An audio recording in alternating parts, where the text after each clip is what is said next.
Everyone, कैसे हैं सभी लोग। आई होप आप बहुत ही अच्छे होंगे, स्वस्थ होंगे और सुरक्षित होंगे। मेरा नाम है Amit Kumar and I again welcome you on Amity physics YouTube channel. Here you can get all kind of videos related to physics 11th 12th graduation, post graduation research topics.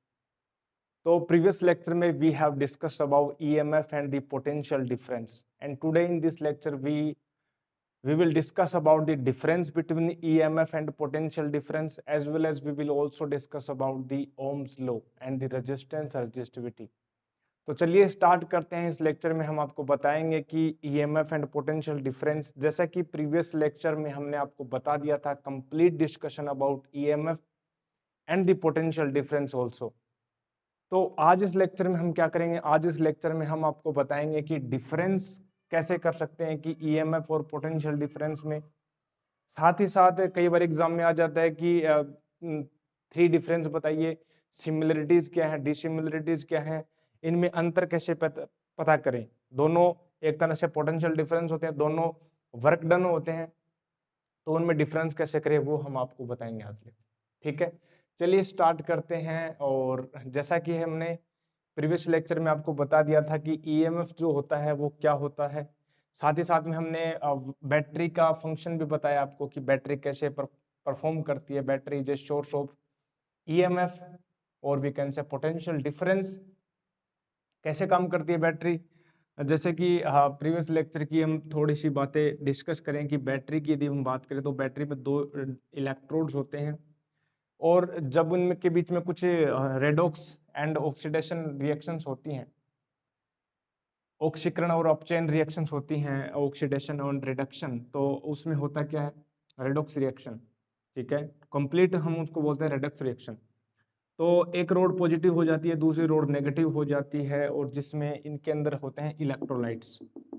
Electrolyte जो सॉल्यूशन होते हैं, सल्फेट सॉल्यूशन होते हैं, either ZnSO4 और copper CuSO4। तो ये sulphate solutions होते हैं इसमें। साथ ही साथ हमने आपको बताया था यदि हम इसको एक्सटर्नल वायर से कनेक्ट कर दें, एक्सटर्नल लोड से यदि हम सर्किट को कंप्लीट कर दें, तो होता यह है कि हायर पोटेंशियल से ये बैटरी का जो इस इलेक्ट्रोड का पोटेंशियल जो हो जाता हमने बताया था V+, और इसका जो पोटेंशियल हो जाता हम नेगेटिव में हम बताते हैं V-। ठीक है, नेगेटिव में V-।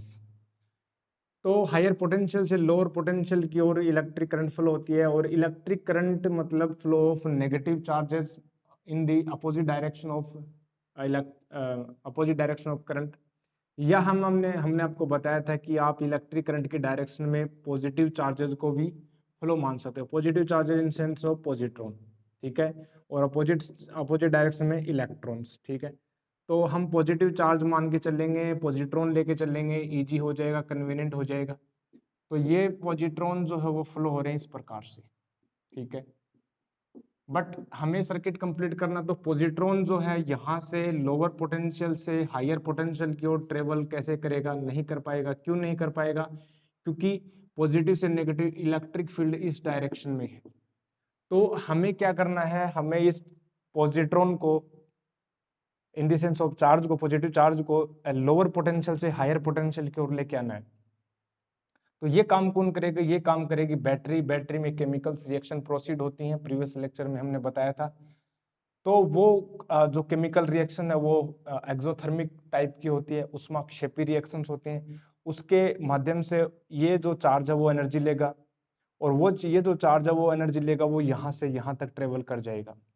अब ये एनर्जी को क्या करेगा, ये सर्कुलेट करेगा। इस एनर्जी से ये कंप्लीट वायर में अपने पास सर्कुलेट करेगा। ये यहाँ पर हम लोड लगा सकते हैं, कोई भी इलेक्ट्रिक अप्लायंस हो सकता है, डोमेस्टिक अप्लायंस, फैन हो सकता है, प्रोजेक्टर हो सकता है, रेफ्रिजरेटर, व्हाटएवर। तो ये लोड होता है, ये क्या करता है, एनर्जी को कंज्यूम करता है। ये एक एनर्जी कंज्यूम्स एनर्जी, ये क्या करता है, एनर्जी को कंज्यूम करता है। और ये एनर्जी कहाँ से लेता है, ये एनर्जी लेता है इन पॉजिट्रॉन से। ये पॉजिट्रॉन के पास एनर्जी कहाँ से आई, बैटरी से आई। ठीक है, तो ये सर्कुलेट करता है। तो हमने आपको बताया था कि ये जो पॉजिट्रॉन जो एनर्जी है, एक तो यहाँ पर डिसिपेट करते हैं, साथ ही साथ ये एनर्जी का डिसिपेशन यहाँ पर भी होता है इस इलेक्ट्रोलाइट में। ये जो सॉल्यूशन होता है वो इलेक्ट्रोलाइट सॉल्यूशन होता है, इलेक्ट्रोलाइट सॉल्यूशन। तो ये सॉल्यूशन क्या होता है, एक तरह से रजिस्ट करता है फ्लो पॉजिट्रॉन को। तो ऐसे हम बोल सकते हैं कि ईएमएफ जो है टोटल वर्क डन है। ईएमएफ को हमने बताया था, ईएमएफ हमने बताया था आपको डेफिनेशन में कि it is a work done पर यूनिट चार्ज, ठीक है, कंप्लीट साइकिल को। तो ईएमएफ क्या होता है, देखो ईएमएफ जो होता है वर्क होता है बैटरी के द्वारा किया गया वर्क, वर्क मतलब एनर्जी। तो इन पॉजिटिव चार्जेस को एनर्जी दी जाती है बैटरी के द्वारा, बैटरी में केमिकल रिएक्शन के द्वारा।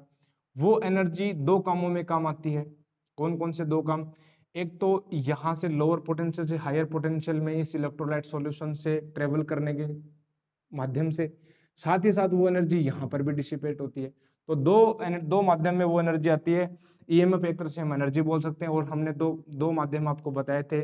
एक तो इसमें लोड में, मतलब और एनर्जी को ही हम पोटेंशियल डिफरेंस से बोल सकते हैं। तो यहाँ पर पोटेंशियल डिफरेंस लोड में, तो एक तो पोटेंशियल डिफरेंस आ जाएगा लोड में, प्लस एक पोटेंशियल डिफरेंस इस इलेक्ट्रोलाइट सॉल्यूशन में भी आ जाएगा, इलेक्ट्रोलाइट सॉल्यूशन, ठीक है। जब हम ओम्स लॉ की बात करेंगे तो इस पोटेंशियल डिफरेंस को, इस एनर्जी डिसिपेशन को, यदि करंट आई है, इसका रेजिस्टेंस यदि कैपिटल आर मान लेते हैं, इलेक्ट्रोलाइट का सॉल्यूशन का जो रेजिस्टेंस है अपोज है उसको स्मॉल आर से, तो ये निकल के आता है I R plus small I R, small R. तो यहाँ से इलेक्ट्रिक करंट जो आती है वो आ जाती है E upon R plus R, इस प्रकार से फॉर्म आई थी। ये सारा खेल था जब अपने पास क्या था, जब सर्किट क्लोज था। But when we open this circuit then what happens, जब हम इसको ओपन कर देते हैं तो होगा क्या, अपने को पता है कि एक इक्विलिब्रियम स्टेट आ जाती है। प्रीवियस लेक्चर में हमने बताया था इक्विलिब्रियम स्टेट आने के बाद में कोई फर्दर पॉजिट्रॉन का ट्रेवल नहीं होता, और उस सिचुएशन में जो ईएमएफ जो होता है वो maximum potential difference minus minus V minus के इक्वल होता है, यानी वी प्लस वी माइनस के इक्वल होता है। This is the EMF, maximum potential difference across the terminals of this source when circuit is open, it is called the EMF of the battery।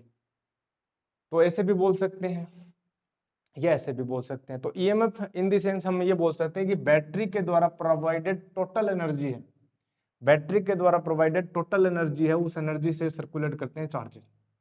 यदि open circuit की बात करें, open circuit की बात करें तो हम ये बोल सकते हैं कि it is the work done in carrying a unit positive charge from the lower potential of the battery to the higher potential of the battery। तो इसको कैरी करने में जो टोटल एनर्जी दी जाती है उसको हम ये में बोल सकते हैं जो अपने पास टोटल पोटेंशियल डिफरेंस के इक्वल है। तो ये अपने पास देखा था।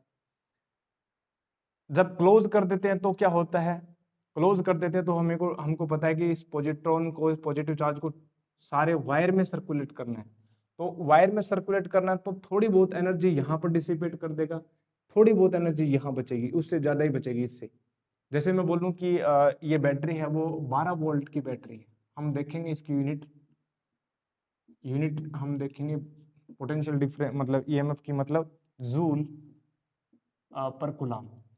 एक कुलाम को ट्रेवल करने के लिए 12 जूल चाहिए टोटल। तो क्या होगा देखो, 12 जूल में से मान लीजिए 2 जूल यहाँ डिसिपेट हो गई, ठीक है, 2 जूल डिसिपेट हो गई कहाँ, इलेक्ट्रोलाइट में, इलेक्ट्रोलाइट सॉल्यूशन में 2 जूल यहाँ पर डिसिपेट हो गई। क्यों? क्योंकि ये जो रेजिस्टेंस ऑफर करता है, इसमें जो इलेक्ट्रोलाइट के मॉलिक्यूल्स होते हैं, आयंस होते हैं, उनसे कोलाइड करता है ये positron.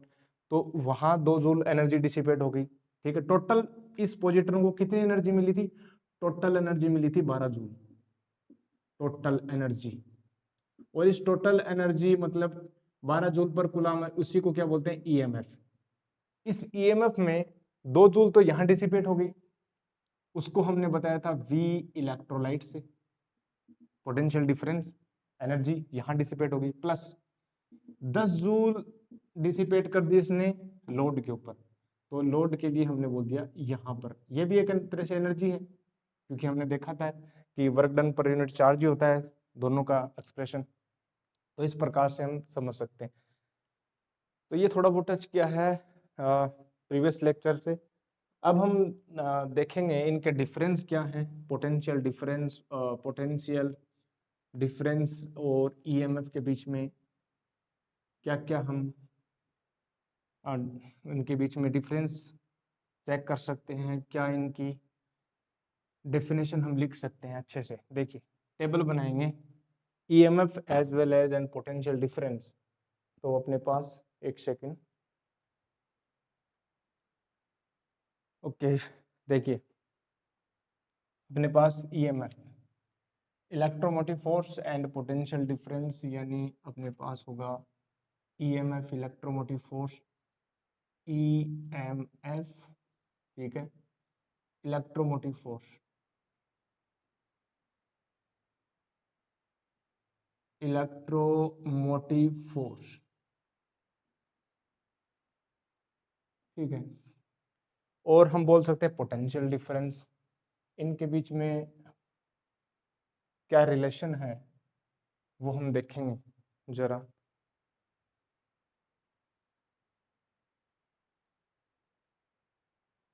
Potential difference,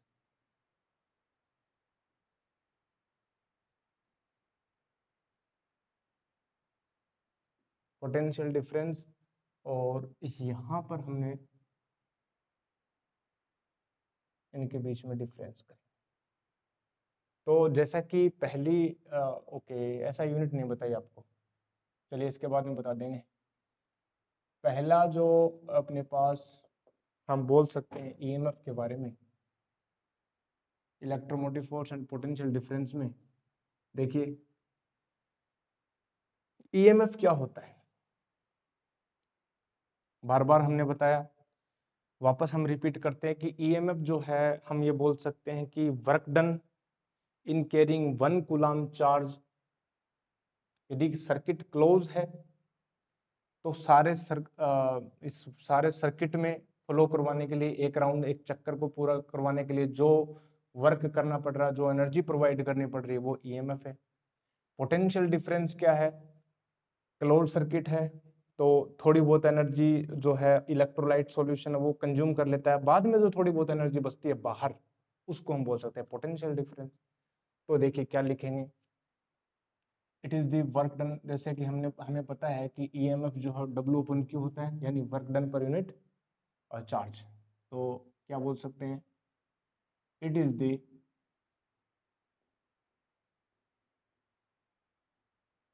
the work done,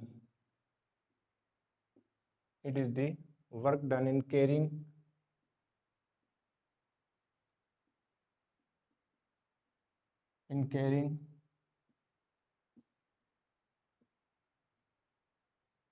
1 coulomb positive charge, ठीक है, in carrying 1 coulomb positive charge,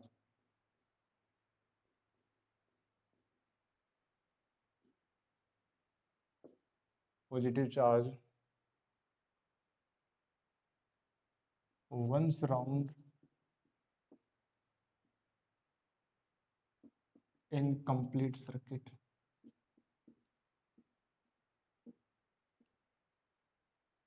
ठीक है, in complete circuit, in complete circuit, एक कंप्लीट सर्किट में राउंड करवाने के लिए जो work done, total work done, ठीक है। सर्किट इज क्लोज, हमें पता है सर्किट तो क्लोज है ही, ठीक है, सर्किट इज क्लोज। इसमें क्या लिख सकते हैं, ये एक पॉइंट से दूसरे पॉइंट में है, तो इसमें लिख सकते हैं it is the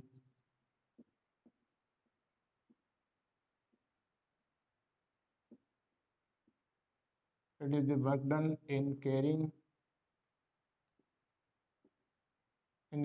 1 coulomb charge, in carrying 1 coulomb charge in 1 coulomb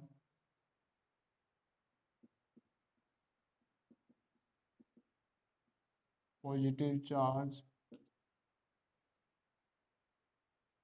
from one point of circuit to another point of circuit, to another point of circuit, ठीक है। Second,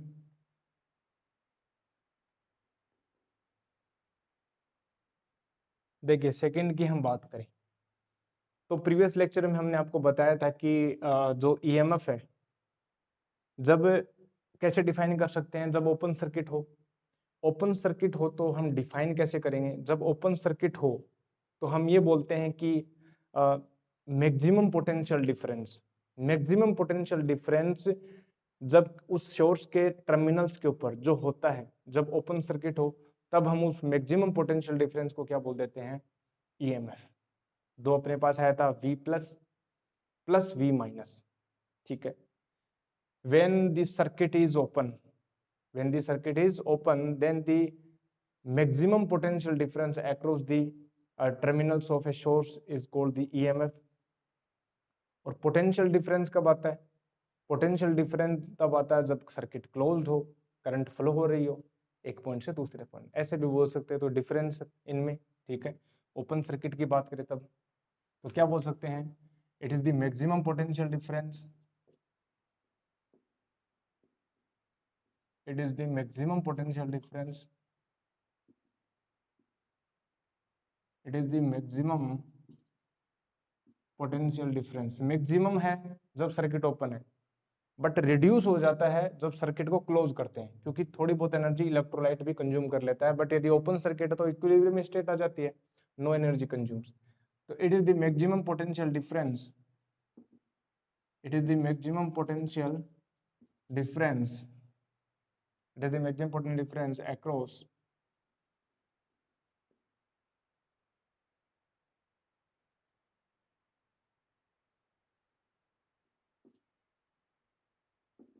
terminals of a source,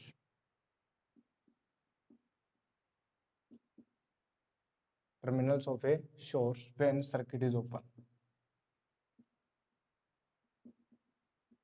when circuit is open। और ये तो potential difference होता है between any two points. So it is the difference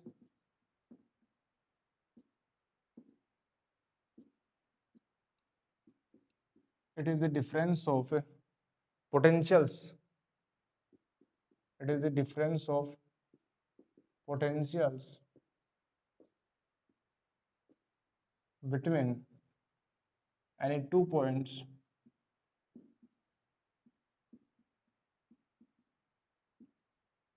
between 2 points of circuit, and 2 points of circuit when current is flowing या circuit is closed, when circuit is closed। ठीक है, third की बात कर लेते हैं। थर्ड हम इसी में बोल सकते हैं, बिकॉज ईएमएफ जो है, ईएमएफ जो है हम ये बोल सकते हैं कि जो इलेक्ट्रोमोटिव फोर्स है ये तभी एग्जिस्ट कर सकता है जब अपन ये बोलें कि ओपन सर्किट हो। क्योंकि जैसे हम क्लोज करेंगे सर्किट को तो जो ईएमएफ वो रिड्यूस होकर क्या बन जाता है? पोटेंशियल डिफरेंस आ जाता है उसके सिरों पर, टर्मिनल्स के ऊपर, जैसे कि ये है यहाँ पर। ये तो मैक्सिमम पोटेंशियल डिफरेंस जब ओपन सर्किट हो, लेकिन it exist when this circuit is open. बिल्कुल सही बात है। मैक्सिमम पोटेंशियल डिफरेंस मत ई क्या आता था यहाँ पर? जो ईएमएफ जो था अपने पास वो V के इक्वल आया था। यदि याद प्रीवियस लेक्चर आपने देखा होगा, हमने बताया था जो ईएमएफ वो मैक्सिमम पोटेंशियल डिफरेंस V के इक्वल आता है जब ओपन सर्किट हो, ठीक है। क्लोज सर्किट में ये एग्जिस्ट नहीं करेगा। क्लोज सर्किट में क्या जाता है? पोटेंशियल डिफरेंस आ जाता है। तो हम ये बोल सकते हैं it exist in the open circuit, it exist when circuit is open, and it is when it is closed, it exists when circuit is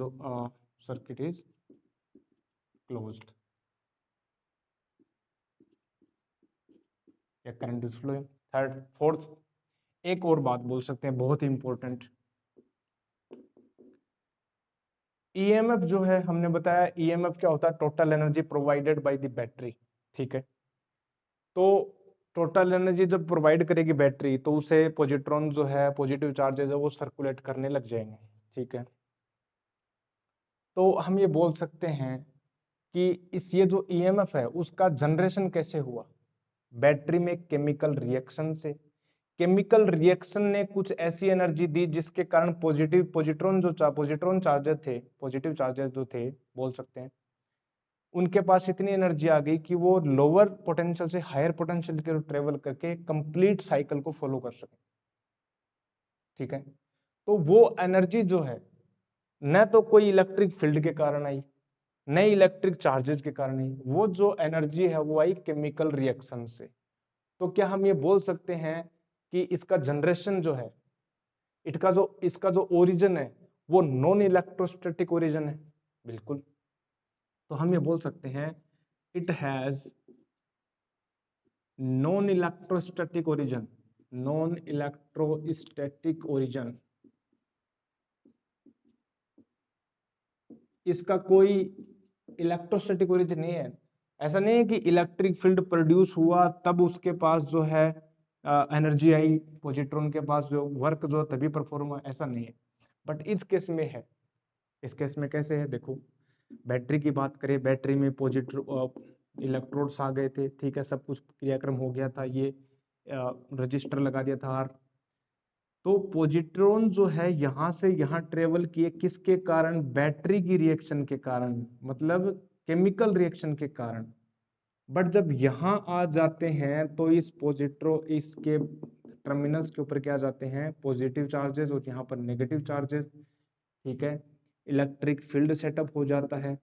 अब यहां पर जो पोटेंशियल डिफरेंस आता है, यानी V जो पोटेंशियल डिफरेंस आएगा, यहां पर जो हम ये बोल सकते हैं कि यहां पर जो ट्रेवलिंग हो रही है, यहां पर इलेक्ट्रिक फील्ड, ठीक है, इलेक्ट्रिक फील्ड के कारण हो रही है।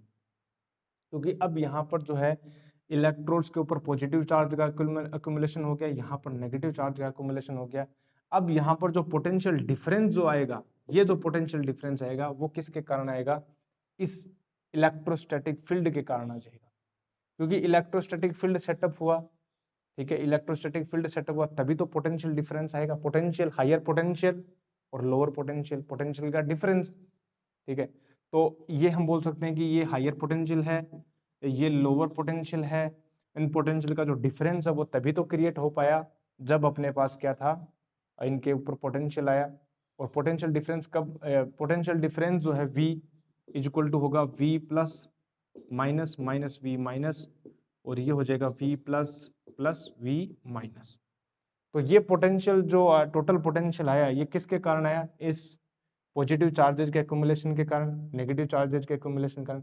मतलब पोटेंशियल का डिफरेंस वो तभी आया जब ये चार्जेस डेवलप हुए, और चार्जेस जहां पर डेवलप हो जाते हैं तो इसका ओरिजिन क्या हो गया, इलेक्ट्रोस्टैटिक हो गया। तो हम ये बोल सकते हैं इट हैज इलेक्ट्रोस्टैटिक ओरिजिन और it has non electrostatic origin. तो यहां पर हम बोल सकते हैं कि it has electrostatic origin, electrostatic origin, it has electrostatic origin. देखो साथ ही साथ एक डेफिनेशन और हम बोल सकते हैं ईएमएफ की, कि ये टोटल एनर्जी होती है यहाँ से पॉजिट्रॉन को यहाँ से यहाँ ट्रेवल करवाने के लिए इलेक्ट्रोलाइट में, एज वेल एज इस रेजिस्टेंस में भी करंट को प्रोवाइड करने के लिए, ठीक है। दोनों हमने बताया था EMF E equal to V load plus V electrolytes. तो हम क्या लिख सकते हैं, देखो ईएमएफ के बारे में हम बोल सकते हैं, क्या बोलेंगे, it is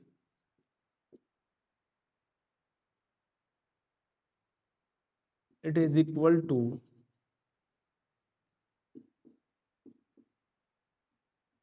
the sum of potentials, it is equal to the sum of potentials difference,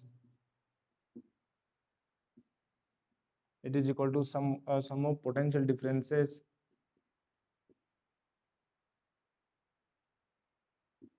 that causes electric current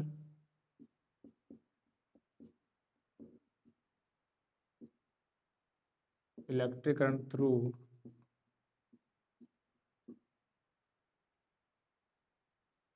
external resistance, electric current through external resistance या लोड बोल सकते हैं,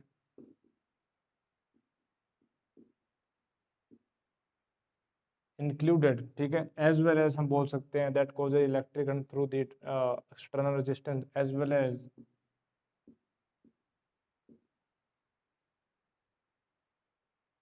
ठीक है, इंक्लूडेड सही रहेगा, तो लोड इंक्लूडेड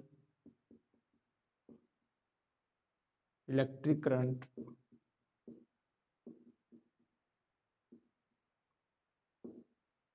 थ्रू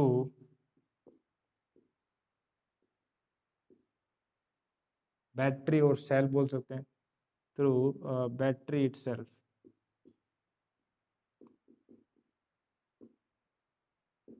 बैटरी में कहाँ से, इलेक्ट्रोलाइट्स से, ठीक है, बैटरी इटसेल्फ मतलब थ्रू इलेक्ट्रोलाइट्स,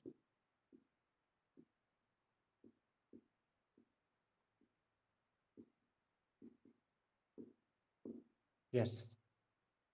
इसमें देखो ये क्या होता है, ये तो केवल इलेक्ट्रिक करंट एक पॉइंट से दूसरे पॉइंट में ही ट्रेवल करने के काम आता है, तो हम ये बोलेंगे it is equal to the potential difference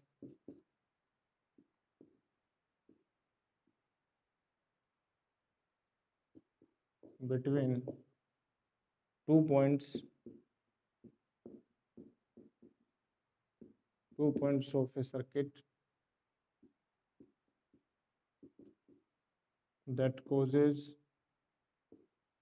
the current through that,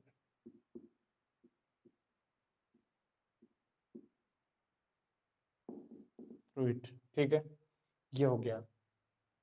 तो ये फिफ्थ हो गए। अगर सिक्स्थ की हम बात करें,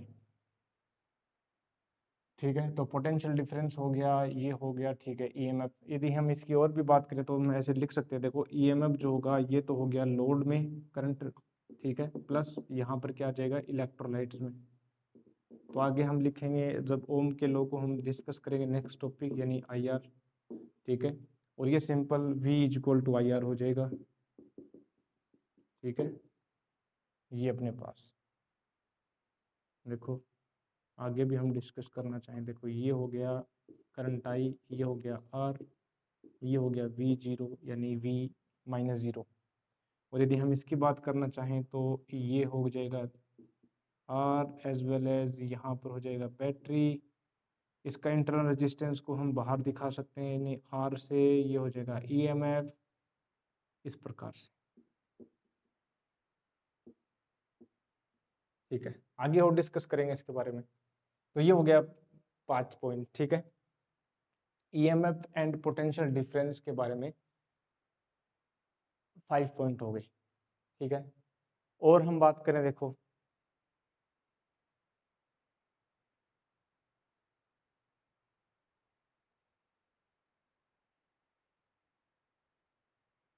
एक बात हम और भी बोल सकते हैं, देखो सिक्स्थ पॉइंट की हम बात और बोल सकते हैं, देखो एक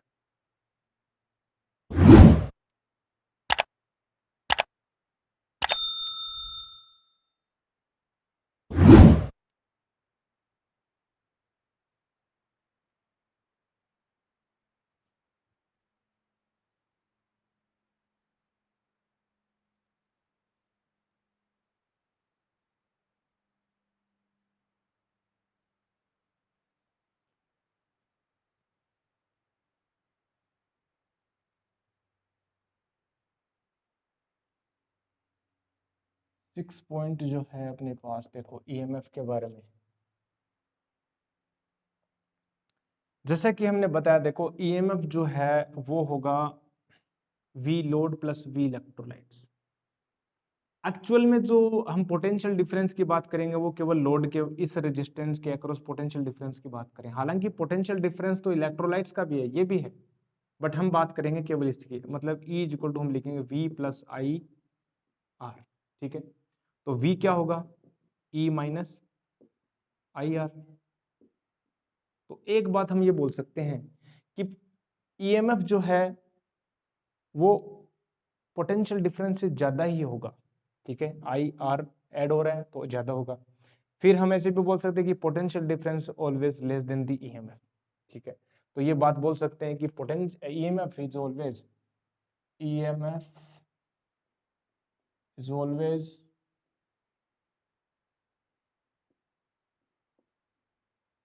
greater than potential difference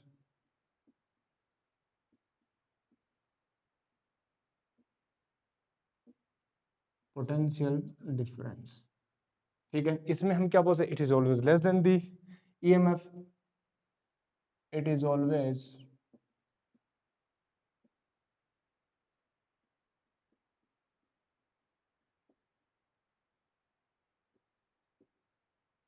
less than EMF.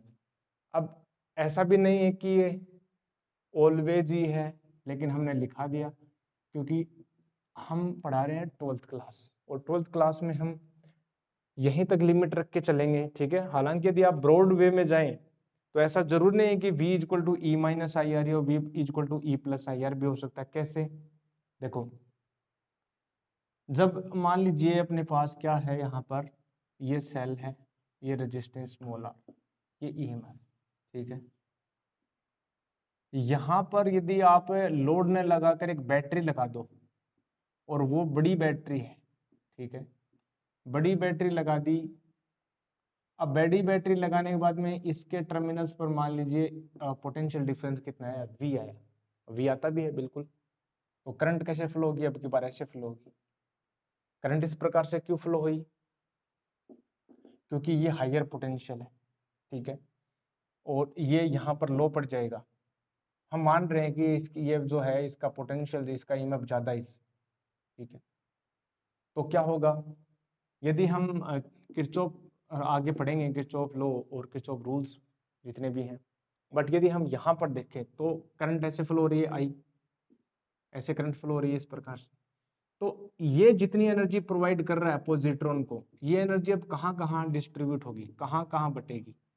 तो ये जो V है, अब एक तो ये बैटरी में भी ये बैटरी लेगी, ये बैटरी कहाँ से लेगी, क्या एनर्जी कंज्यूम करेगी, ये बैटरी होगी चार्ज, ये सेल जो होगा वो चार्ज होगा। अब यहाँ पर चार्जिंग स्टार्ट होगी, यहाँ से बैटरी चार्ज करंट जब निकलती है तो डिस्चार्जिंग होती है, जब इसके अंदर करंट एंटर हो रही है तो ये चार्जिंग हो जाएगी। मतलब ये ईएमएफ ई इतनी एनर्जी को ये क्या करेगी, कंज्यूम करेगी, प्लस यहाँ पर भी तो एनर्जी का कंजम्पशन होगा, और वो कितना होता है, आई आर, यानी आई आर। तो ऐसा जरूरी नहीं है कि पोटेंशियल डिफरेंस हमेशा ही कम हो, यहाँ पर तो ज्यादा है। तो ये in case of charging we can say that the potential difference will be greater than the EMF. और इन डिस्चार्जिंग मोड, ठीक है, ये डिस्चार्जिंग वाली कॉन्सेप्ट हम लेके चल रहे हैं, केवल ये वाली कॉन्सेप्ट के अकॉर्डिंग ये वाला फॉलो है, अदरवाइज ये वाला ब्रॉड कॉन्सेप्ट है। तो ये थोड़ा बहुत बता दिया आपको। अब देखो इसी वे में देखो हम ये बात कर सकते हैं कि 7 पॉइंट, ये जो ईएमएफ है ये बैटरी के द्वारा प्रोवाइडेड एनर्जी है, और ये कभी भी एक्सटर्नल लोड के ऊपर इस आर पर डिपेंड नहीं करेगी, आर पर डिपेंड नहीं करती, क्योंकि ये तो बैटरी प्रोवाइड कर रहे हैं कितनी एनर्जी चाहिए यहाँ से यहाँ ट्रेवल करने के लिए। तो लोड कितना भी लगाओ आप उस पर डिपेंड नहीं करेगी। बट यदि हम यहाँ पर एक्सप्रेशन में देखें कि पोटेंशियल डिफरेंस यानी V वो डिपेंड करेगा एक्सटर्नल रेजिस्टेंस यानी आर के ऊपर, क्योंकि करंट जो है आई कितनी है, आई है E equal to R plus R. यदि हम पोटेंशियल ये जो रेजिस्टेंस बढ़ाएंगे एक्सटर्नल तो करंट घट जाएगी, और करंट घट जाएगी तो इस प्रकार से यहाँ पर पोटेंशियल डिफरेंस क्या हो जाएगा, बढ़ जाएगा। ठीक है, सही है। तो इस प्रकार से अब यहाँ पर जो पोटेंशियल डिफरेंस की जो डिपेंडेंसी आ रही है वो डायरेक्टली किससे अफेक्टेड है, डायरेक्टली है करंट से, और करंट है डायरेक्टली रिलेटेड है आर से, और इसका कोई मतलब नहीं है, ये तो केवल बैटरी के केमिकल एनर्जी से प्रोवाइडेड है, तो एक्सटर्नल रेजिस्टेंस पर ये डिपेंड नहीं करेगा। ठीक है, सही है। तो हम ये बोल सकते हैं कि इट इज इंडिपेंडेंट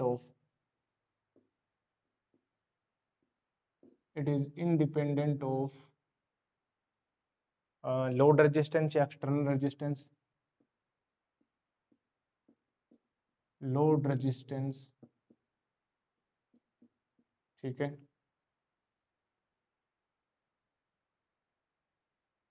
और ये क्या कहेंगे, it depends on load resistance.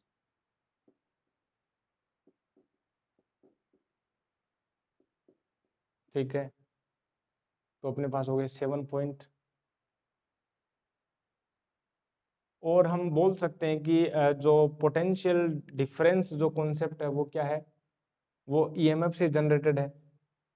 EMF क्या ब्रॉड कॉन्सेप्ट है, हम ये बोल सकते हैं कि पोटेंशियल डिफरेंस और कुछ नहीं है, ईएमएफ का ही एक पार्ट है। ठीक है, बाकी इतना है नहीं, इतना इम्पोर्टेंट, जितने इम्पोर्टेंट पॉइंट्स हो सकते थे वो हमने लिखा दी। तो यहाँ पर अपने पास कंप्लीट होता है पोटेंशियल डिफरेंस ईएमएफ। बाकी ओम्स लॉ हम डिस्कस करेंगे अब, उसमें और भी अच्छे से समझ में आ जाएगा जब हम किरचॉफ लॉ पढ़ेंगे अच्छे से। ठीक है, तो यहाँ तक हमने कंप्लीट किया ईएमएफ एंड पोटेंशियल डिफरेंस।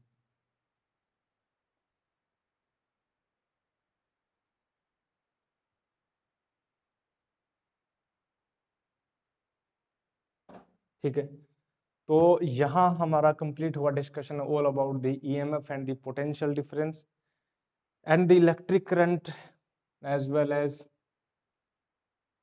ठीक है, अब इसकी यूनिट भी हमने नहीं बताई आपको ईएमएफ की। ठीक है, देखो ईएमएफ की यूनिट हम बता देते हैं, छोटी सी डिस्कशन अपने पास। ईएमएफ की यूनिट क्या होगी, ईएमएफ जो होता है वर्क डन पर यूनिट चार्ज होता है। ठीक है, और वर्क डन क्या होता है, जूल होता है, और चार्ज क्या होता है, कूलाम होता है।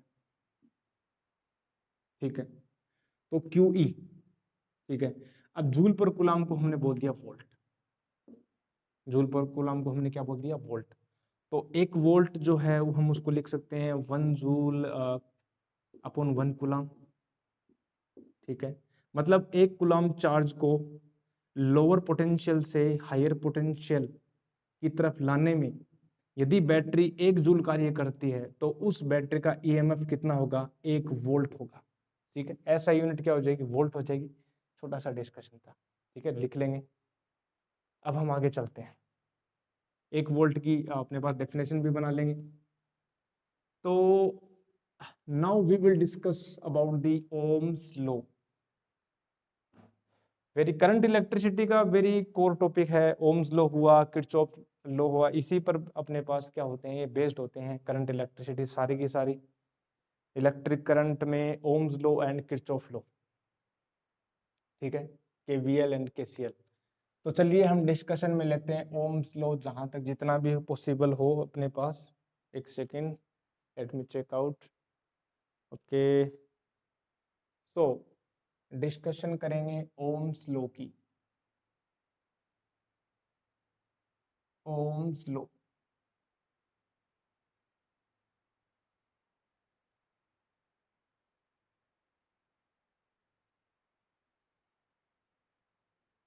ओम्स लॉ बहुत इंपॉर्टेंट लॉ है।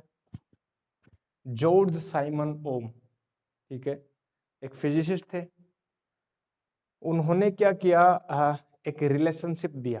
ठीक है, relationship in the sense of, क्या रिलेशनशिप थी, किनके बीच में रिलेशनशिप थी, तो रिलेशनशिप जो थी वो थी पोटेंशियल डिफरेंस और इलेक्ट्रिक करंट के बीच में। जॉर्ज साइमन ओम ने कुछ एक्सपेरिमेंट किए and on the basis of experimental study he concluded, he derived the relationship between potential difference and electric current। और उन्होंने बताया कि यदि आप कोई कंडक्टर लो, कंडक्टर में इलेक्ट्रिक करंट फ्लो होती है, उन्होंने बोला कि आप कोई कंडक्टर लो और उस कंडक्टर में बैटरी अप्लाई करो, बैटरी लगाओगे, पोटेंशियल डिफरेंस आ जाएगा, बिल्कुल आ जाएगा। पोटेंशियल डिफरेंस आ जाएगा तो इलेक्ट्रॉन्स जो है वो फ्लो होंगे अपोजिट इलेक्ट्रिक फील्ड के। तो उन्होंने बोला कि जो पोटेंशियल डिफरेंस है और जो इलेक्ट्रिक करंट है उनके बीच में रिलेशन ही आता है कि ये डायरेक्टली प्रोपोर्शनल होते हैं। इलेक्ट्रिक करंट जो हो डायरेक्टली प्रोपोर्शनल होती है पोटेंशियल डिफरेंस के। यदि आप पोटेंशियल डिफरेंस बढ़ाओगे तो करंट बढ़ेगी, पोटेंशियल डिफरेंस घटाओगे तो करंट घटेगी। और होना भी चाहिए, होना भी यही चाहिए, क्योंकि पोटेंशियल डिफरेंस का मतलब होता है क्या है कि प्रेशर कर देना। जैसे हमने वाटर करंट में बताया था, वाटर फ्लो होता है तो प्रेशर डिफरेंस होता है। वैसे आप पोटेंशियल का जितना ज्यादा डिफरेंस करोगे, जितना ज्यादा डिफरेंस करोगे इलेक्ट्रॉन उतना ज्यादा अट्रैक्ट होंगे और करंट बढ़ेगी। ऑब्वियस बात है तो। लेकिन उन्होंने और भी बताया, प्रोपोर्शनलिटी कांस्टेंट को हटाया, उन्होंने एक नई कॉन्सेप्ट बताई कि रेजिस्टेंस, वेरी इंपॉर्टेंट, वो भी हम बताएंगे रेजिस्टेंस के बारे में। चलिए ओम्स लॉ के बारे में हम लिख लेते हैं। On the experimental study, experimental study साथ ही साथ उन्होंने कुछ कंडीशंस भी दी कि यदि आप इन कंडीशंस को फॉलो करते हो तभी ये रिलेशनशिप जो है हेल्ड होती है, अप्लाई होती है। तो देखो ओम्स लॉ में हम क्या लिखेंगे, ठीक है, देखो on the basis of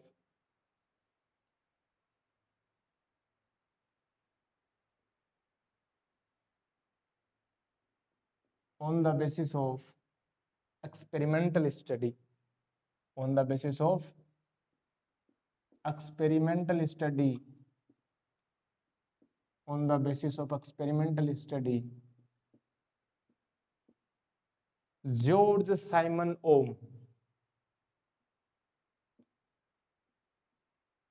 George Simon Ohm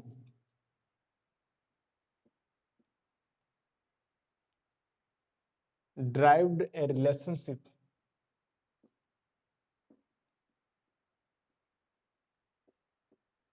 ये रिलेशनशिप आप वाली रिलेशनशिप नहीं है, ध्यान रखना हम फिजिक्स की बात कर रहे हैं। रिलेशनशिप मीन्स संबंध, और वो संबंध हम बात करना चाह रहे हैं पोटेंशियल डिफरेंस और इलेक्ट्रिक करंट के बारे में, ठीक है, सही है। तो देखो हम बात करेंगे पोटेंशियल डिफरेंस और इलेक्ट्रिक करंट की, टाइम अपने पास है नहीं, तो देखेंगे Ohm's derived relationship, derived relationship between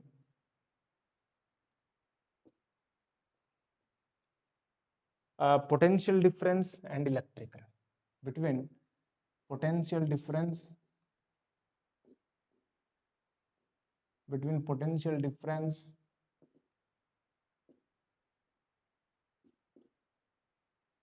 and electric current, and electric current, and electric current flowing through a conductor. Obvious बात है इलेक्ट्रिक करंट है वो कहाँ से फ्लो होगी, कंडक्टर से होगी। इंसुलेटर में तो चार्ज फ्लो होता है नहीं। सेमीकंडक्टर की हम अलग से स्टडी करेंगे, उसमें तो होल्स की प्रॉपर्टी भी आ जाती है। तो कंडक्टर स्मूथली फ्लो करवाता है करंट को, एंड करंट इलेक्ट्रिक करंट, ठीक है। होता क्या है इसमें, देखो according to Ohm's law what he said about the relationship, according to Ohm's law, according to Ohm's law,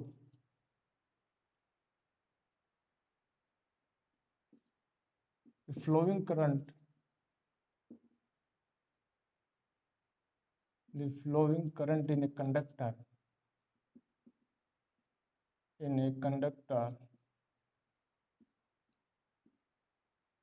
is directly proportional, is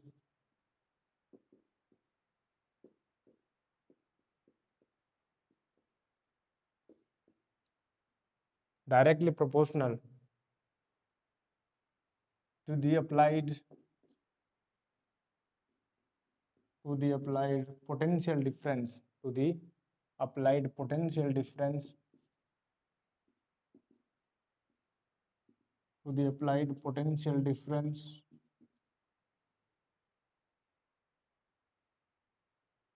across the conductor।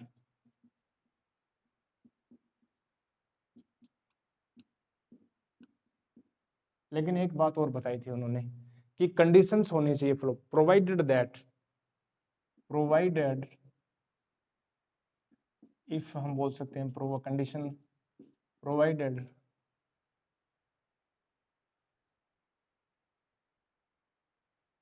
the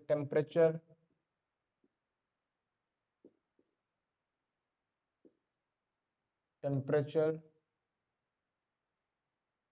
and some physical conditions like physical dimensions and some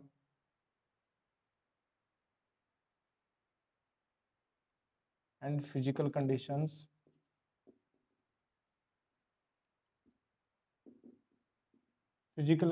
मतलब pressure में आ जाएगा, length में आ जाएगा, area of cross section उसमें, ठीक है। Physical condition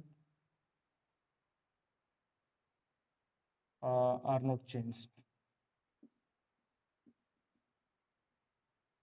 remain unchanged, are not change, ठीक है, ये सही बात है। तो हम ये बोल सकते हैं था पोटेंशियल डिफरेंस, ये देखो ऐसे भी बोल सकते हैं I directly proportional V, V directly proportional I, but proportionality constant reverse reciprocal में आ जाएगा और कोई बड़ी बात नहीं है। तो हम क्या बोल सकते हैं कि पोटेंशियल डिफरेंस यानी वी, ठीक है, वी पोटेंशियल डिफरेंस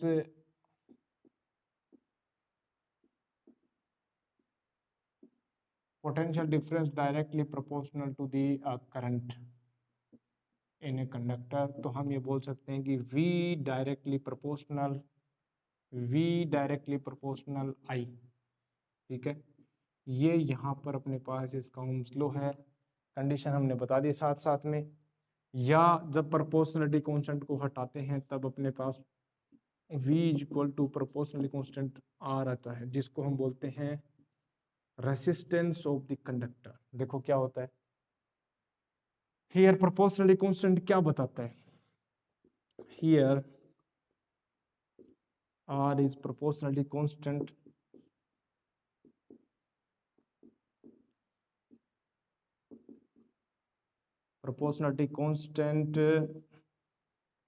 ठीक है,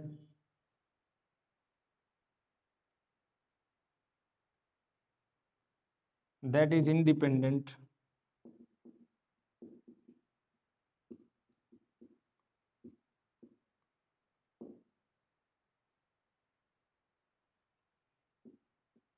V and I। देखने से ऐसा लग रहा होगा कि R जो है V अपॉन I, यदि हम बात करें R is equal to V upon I से डिपेंड करता है, V बढ़ाएंगे R बढ़ जाएगा, I बढ़ाएंगे R घट जाएगा, ऐसा नहीं है, ठीक है। इंडिपेंडेंट है, एक्सपेरिमेंटल ऑब्जर्वेशन है, is independent of V and I, but it depends on some factors.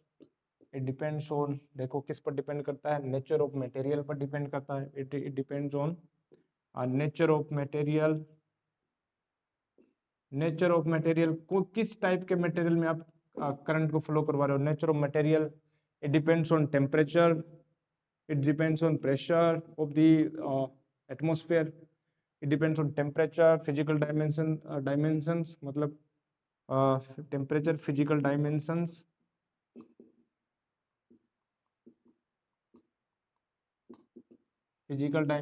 Like length हो गया, क्रॉस सेक्शन हो गया, area of cross section area,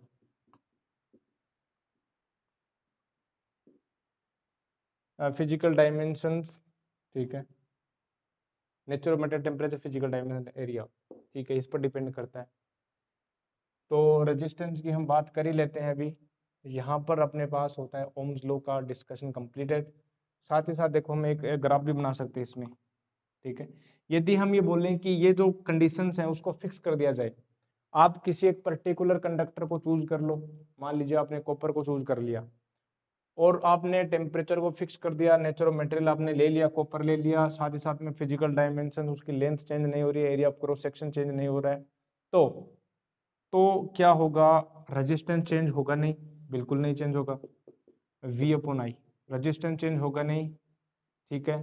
तो हम ग्राफ बना सकते हैं, ग्राफ हम बनाएंगे, देखिए V और I के बीच में, तो यहाँ पर पोटेंशियल डिफरेंस यानी Y हो गया, और ये I आ गया एक्स के जगह पर, तो y equal to M X एक स्ट्रेट लाइन को फॉलो करेगा ये।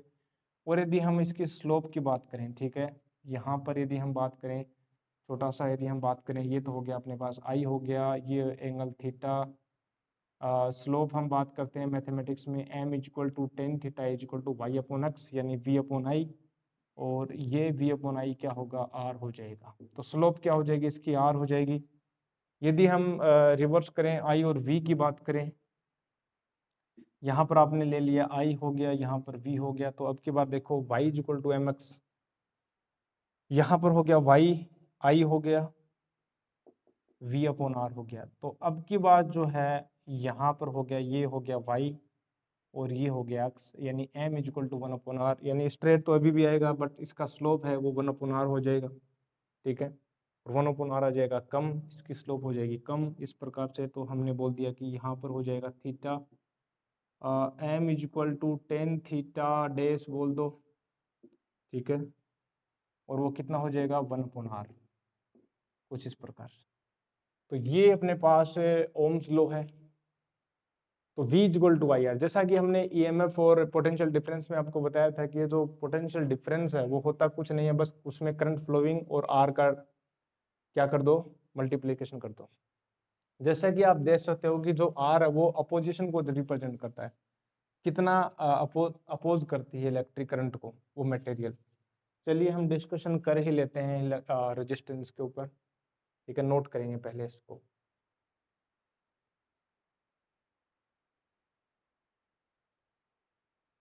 ठीक है,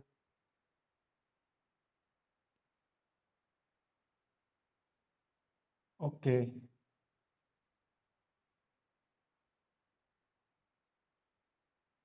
हम बात करते हैं रेजिस्टेंस की, हम बात करेंगे प्रतिरोध की।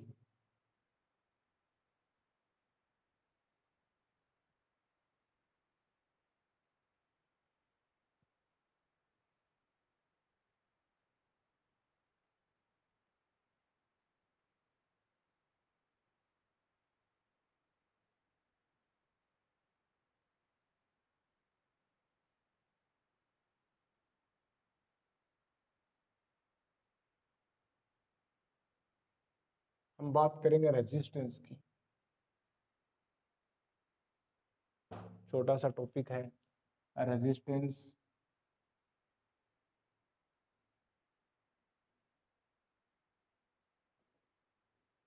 क्या होता है अभी अभी बताया, रेजिस्टेंस क्या करता है, देखो V डायरेक्टली प्रोपोर्शनल आई आया, मतलब करंट बढ़ेगी वोल्टेज भी बढ़ेगा, वोल्टेज बढ़ेगा मतलब करंट बढ़ेगा, वोल्टेज बढ़ेगा मतलब करंट बढ़ेगा। अब बढ़ेगा, इक्वल क्यों नहीं हो रही है आपस में, आपने 5 वोल्ट वोल्टेज आपने अप्लाई किया तो क्यों नहीं 5 एम्पियर की करंट फ्लो हो रही, बीच में ऐसा क्या आ जाता है, वो रिड्यूस कैसे हो जाती है, 4 एम्पियर कैसे हो जाती है, 3 एम्पियर कैसे हो जाती है, ऐसा क्या हो जाता है बीच में। तो उस करंट को कम कौन कर रहा है, उस करंट को कम जो कर रहा है वो कर रहा है आर, रेजिस्टेंस। तभी तो हमने पास एक फैक्टर आता है V equal to I into R, ठीक है। जैसे हमने 10 वोल्ट फ्लो करवाया और मान लीजिए करंट आपके पास 5 एम्पियर है, यानी 2 ओम का क्या आ गया, एक रेजिस्टेंस आ गया, इसकी यूनिट भी हम बताएंगे। तो करंट को रिड्यूस करने का काम करता है, करंट को कम करने का काम करता है। करंट मतलब क्या होता है, फ्लो ऑफ चार्जेस, और फ्लो ऑफ चार्जेस को कम कर रहा है, ठीक है। किसी भी कंडक्टर में जब हम पोटेंशियल डिफरेंस अप्लाई करेंगे, बैटरी अप्लाई करेंगे, बैटरी अप्लाई करेंगे करंट कंडक्टर में, तो होगा क्या, यहाँ पर पोटेंशियल डिफरेंस अप्लाई हो जाएगा, इलेक्ट्रॉन्स जो है वो अपोजिट ट्रेवल करेंगे, ठीक है। उतनी करंट ये फ्लो नहीं हो पाती, क्यों नहीं हो पाती, इस मटेरियल के जो एटम्स हैं, आयंस जो हैं, वो इससे टकराते हैं, और टकराने के कारण होता क्या है, टकराने के कारण जितने इलेक्ट्रॉन जाने चाहिए थे उतने जा नहीं पाते, एक अपोजिशन, एक अपोज पैदा हो जाता है, किसके कारण, किसके कारण, इस पूरी बॉडी के कारण, इस कंडक्टर के कारण। मतलब इस कंडक्टर की कुछ ना कुछ प्रॉपर्टी है, रेजिस्टेंस इसकी खुद की इनहेरेंट प्रॉपर्टी है, जिसके कारण ये रेजिस्टेंस पैदा होता है, ठीक है। तो हम क्या बोल सकते हैं, ये प्रॉपर्टी है कंडक्टर मटेरियल की, ये प्रॉपर्टी है, इनहेरेंट प्रॉपर्टी है, जन्मजात लक्षण है इसका बॉडी के अंदर, तो क्या बोल सकते हैं, एक प्रॉपर्टी है, ठीक है। हम ये बोलेंगे it is the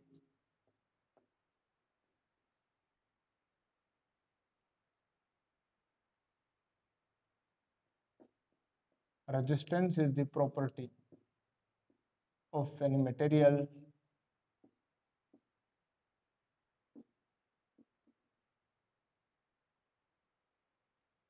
by virtue it opposes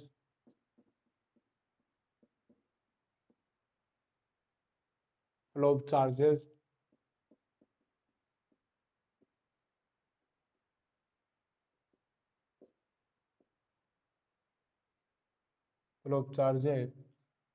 through material या कंडक्टर बोल सकते हैं, थ्रू कंडक्टिंग मटेरियल।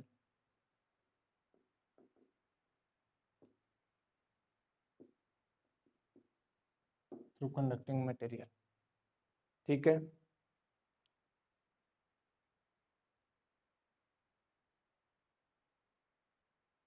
तो बाय ओम्स लॉ हम क्या लिख सकते हैं,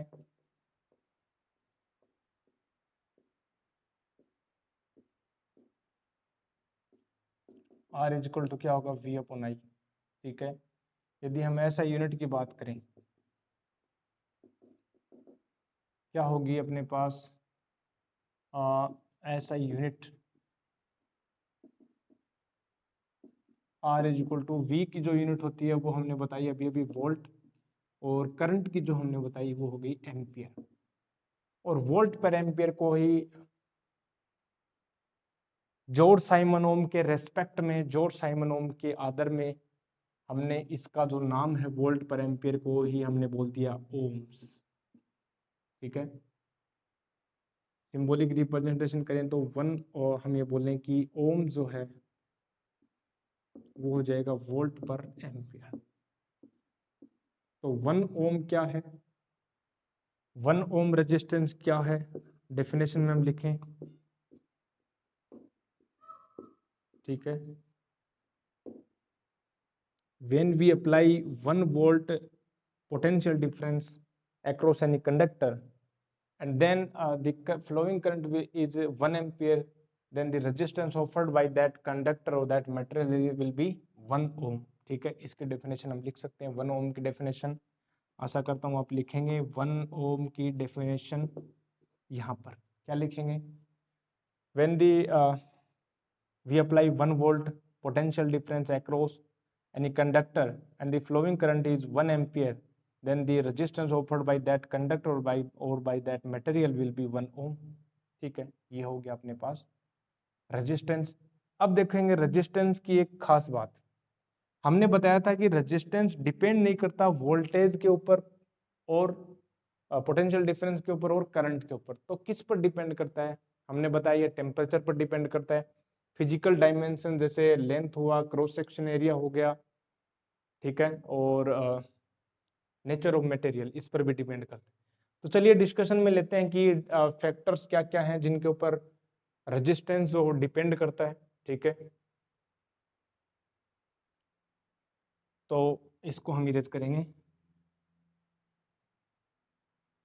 और यहां पर हम लिखेंगे factors upon which resistance depends, ठीक है। Factors upon which resistance depend,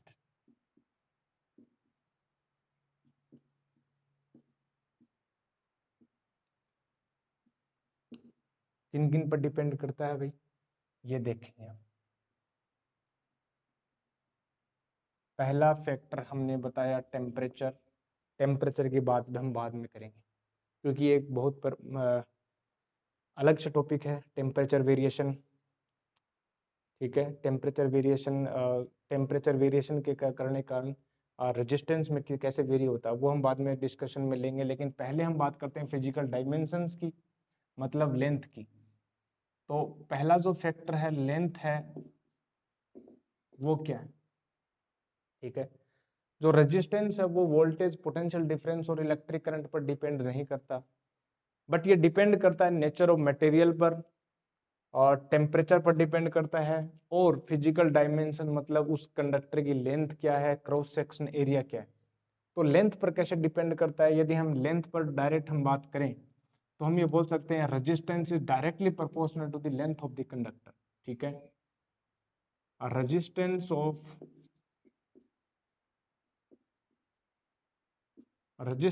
conductor is directly proportional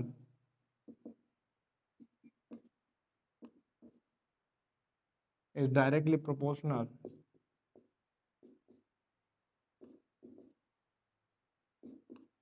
to the length of conductor,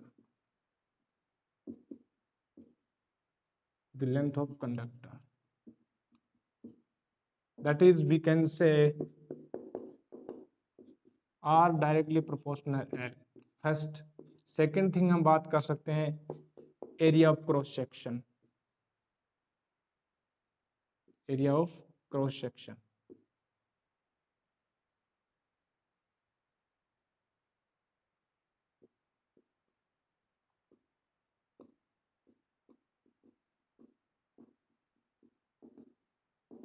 area of cross section कैसे डिपेंड कर रहा है, it is inversely proportional to the area of cross section, मतलब R is inversely proportional to the area of cross section of a conductor, ठीक है। Third बात, third हम बात कर सकते हैं nature of material.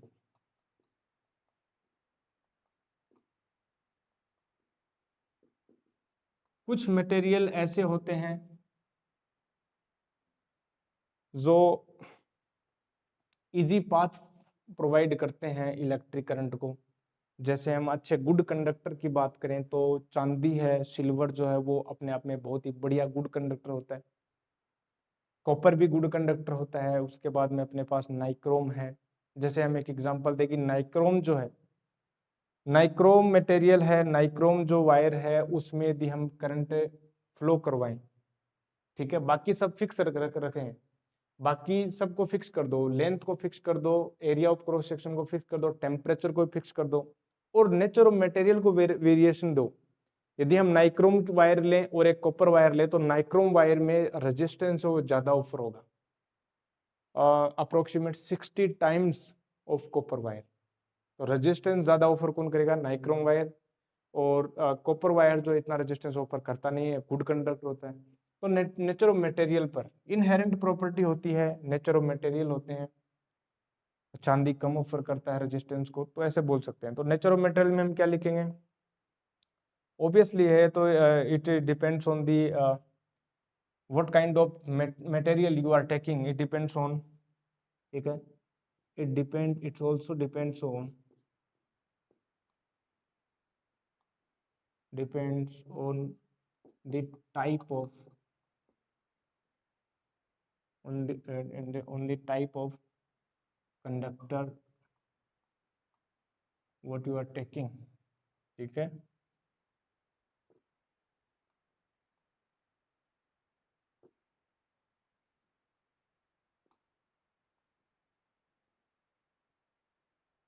For example यदि हम बात करें, ठीक है, for example if all conditions are fixed,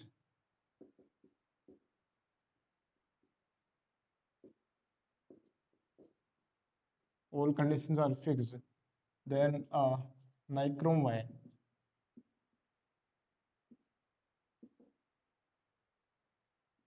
offers approximate 60 times, ठीक है,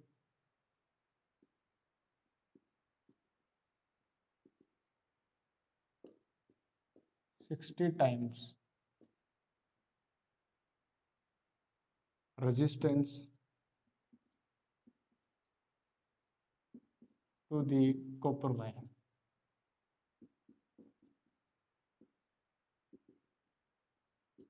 ठीक है। तो नेचर मटेरियल हो गया। यदि हम दोनों को मर्ज करें, तीनों को मर्ज करें तो देखो 10 हम बात करेंगे रेजिस्टेंस जो है वो डायरेक्टली प्रोपोर्शनल होगा L/A, ये अपने पास निकल के आता है। ठीक है, यदि हम रजिस्टर इस प्रोपोर्शनलिटी कांस्टेंट को हटाएं तो अपने पास प्रोपोर्शनलिटी कांस्टेंट आता है R = और रो L/A। ये प्रोपोर्शनलिटी कांस्टेंट जो है रो है, इसको बोलते हैं हम रेजिस्टिविटी ऑफ द मटेरियल। ठीक है, here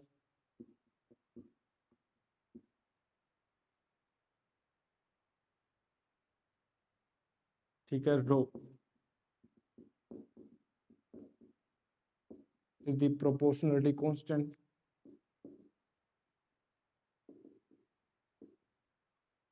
rho is the proportionality constant, rho is the proportionality constant that is called resistivity.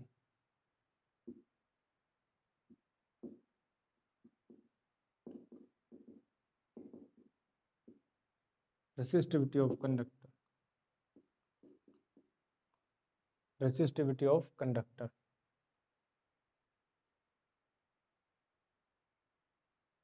And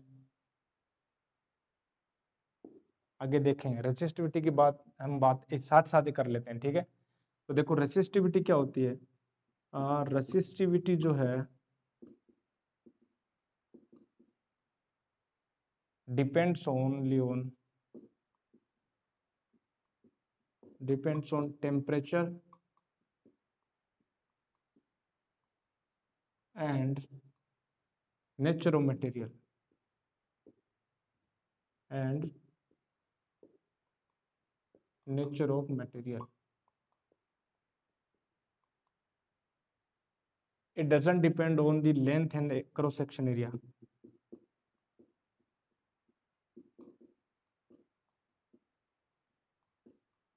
It doesn't depend on length and area of cross section and area of cross section. ठीक है, it doesn't depend on the area of cross section. ये अपने पास हुआ, इसको erase करने जा रहे हैं हम। ठीक है, तो यहाँ पर अपने पास हो गया रेसिस्टिविटी। यदि हम इसकी यूनिट की बात करें, देखो रेसिस्टिविटी की यूनिट की चर्चा करते हैं।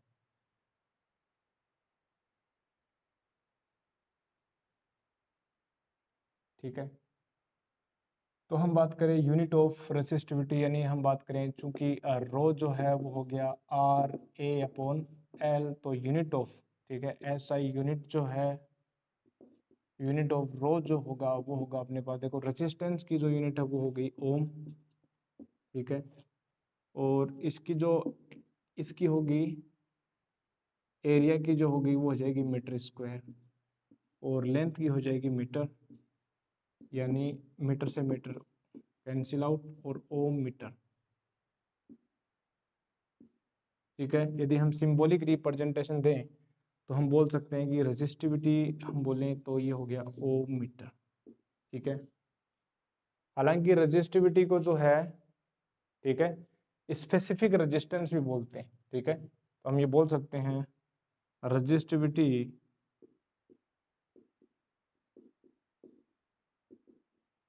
is also named as specific, ठीक है, स्पेसिफिक रेजिस्टेंस। ठीक है, कैसे, देखो यदि हम बात करें if length is equal to 1 metre हो जाए और एरिया 1 मीटर स्क्वायर हो जाए, तो क्या रेजिस्टिविटी जो है क्या रेजिस्टेंस के इक्वल नहीं हो जाएगी? क्या नहीं हो जाएगी? बिल्कुल हो जाएगी। तो क्या हम ये बोल सकते हैं कि रेजिस्टिविटी होती क्या है? डेफिनेशन क्या हम लिख सकते हैं? हम ये बोल सकते हैं कि if we are taking 1 metre length conductor and the cross sectional area is 1 meter square, then the resistance of that conductor is called resistivity. Simple.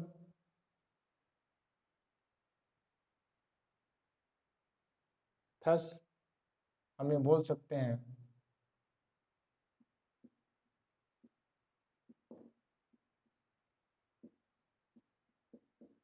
the resistance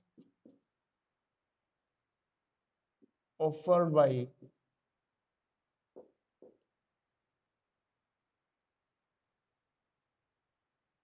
a conductor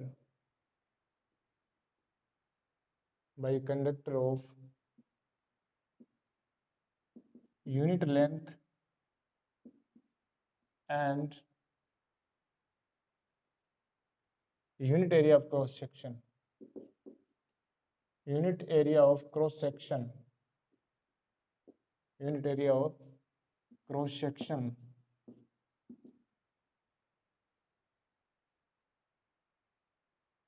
is called resistivity.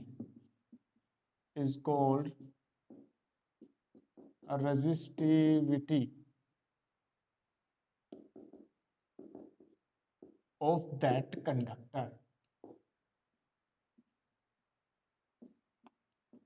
ठीक है, या हम ऐसे भी बोल सकते हैं, देखिए एरिया 1 मीटर स्क्वायर है, लेंथ 1 मीटर, तो क्या क्यूब नहीं बन गई क्या? तो हम ऐसे बोल सकते हैं resistance offered by a unit offered by a cube of conductor of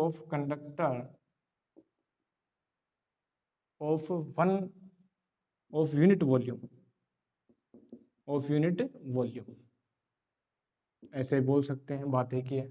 ठीक है, तो ये अपने पास हो गया रेजिस्टेंस एंड रेसिस्टिविटी। अभी एक टॉपिक और बचा हुआ है, अभी हम बात करेंगे कि टेम्परेचर। ठीक है, टेम्परेचर वेरिएशन कैसे होता है इसमें रेजिस्टेंस में।